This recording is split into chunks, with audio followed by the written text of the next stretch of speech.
Hey guys, life moves fast. It seems like 1 minute I was looking for anything for my preschooler to do, and the next minute I had to tag team my husband, friends, anybody that would help to get 3 kids to a million different practices and a whole bunch of games.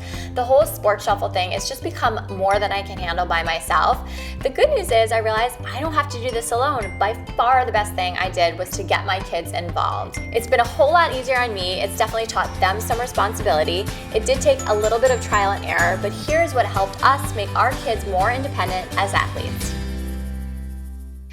Number 1, organization. You have to set your kids up for success, and if you're like me and have been doing everything for them, they're gonna be a little bit lost unless you show them the way. So make it easy for them. Set up a drawer in your kitchen that has all the sports water bottles and pre-game snacks. Dedicate a drawer in their closet to all their practice and game clothes. I dream of one day having a mudroom, but until then, a couple hooks in the closet do the trick. You can also grab one of those IKEA cube bookcases. They're pretty cheap, and you can just put labels on them for each of your kids and put all of their gear so it's together. My kids actually have a team backpack for soccer, so all of their stuff is together, but you can use an old backpack or even a reusable grocery bag to keep everything together and make it easier for them to take to practices and games. You just basically want to make everything accessible for them, and don't forget to give your kids a tour.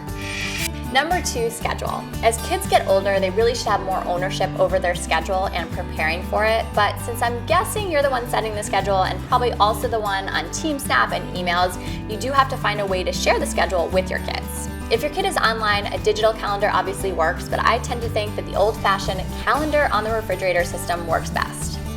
I'll link the template that I use below, but basically you just list practices, games, any team activity on the calendar, and that way your kid isn't constantly asking you what they have today. It also teaches them to plan ahead, so my kids, for instance, they know that if the dirty jersey is not in the wash on Thursday, it is still going to be dirty for their game on Saturday.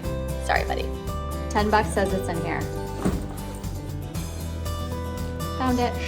Number 3, pack it up. All right, in terms of creating independence and reducing soccer mom or baseball mom stress, this one may be the most important because nowadays all the equipment that's involved in these sports is just out of control. You'd think we were performing in the Olympics. I guarantee that there isn't a kid out there who hasn't shown up to a game without shin guards, helmets, mouth guards, the right jersey. It's so much to keep track of, especially if you have multiple kids and multiple sports. All right, back to the field because of course Brooks forgot. So my tip here is to let your kid be in charge. Hear me out, you can start slow. I like to create a master list of what the kids need for each sport and just leave it right next to their bags. Pro tip, make sure you include both home and away jersey on this list because you never know. Then for the first couple weeks, you have your kid pack his bag by himself, but you sit there and go through it with him, make sure he's got everything so that he can learn the process. Jerseys? Check. Toe shoes? Check.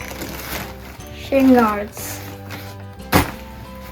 Next, you're gonna take a baby step, right? So the kid is gonna pack his bag and you're gonna check it without him there. If he forgets something, you're gonna bring it to the field in your purse, and when he freaks out, you're gonna be the hero and you're gonna teach him a lesson. The not so baby next step is for your kid to pack her bag entirely by herself and for you to not check it and let her face the consequences. I know this is hard, but I promise you they do not make this mistake more than once, and we're raising adults, right? I'm trying.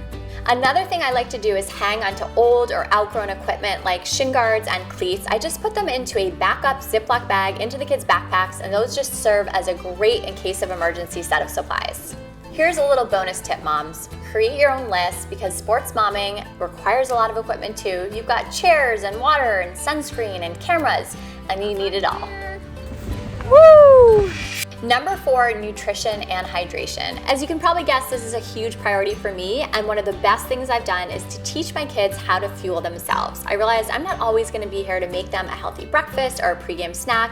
Maybe they're doing a sleepover or I'm out of town for a game, and you want them to know what to eat for energy. Ooh, nice. What's your favorite? Japanese sweet potato. I actually did a video on this a few years ago, which I will link below. You can have your kids watch that and then just teach them maybe 3 go-to options that they can eat and then encourage them to drink water throughout the day. Number 5, recovery. Honestly, this is probably the hardest one for our family because young kids just don't want to do this, or maybe it's just my kids. But in any case, practices, games are over. The kids have moved on to the next thing that they want to do, and believe me, it's not stretching. So here's why I employ a little bit of a bribe. For instance, on the weekends, I let my kids watch TV while they stretch or use a foam roller. Icing is also really important and might require a little bit of motivation. And finally, being a good role model always helps. There's honestly nothing I love better than seeing the smile on my kids' faces when they're playing. Soccer mom all the way, but it's definitely more enjoyable if it's not such a lonely hassle getting there. So hopefully these tips help you guys too. Thank you so much for watching, and I'll see you next time. Bye guys.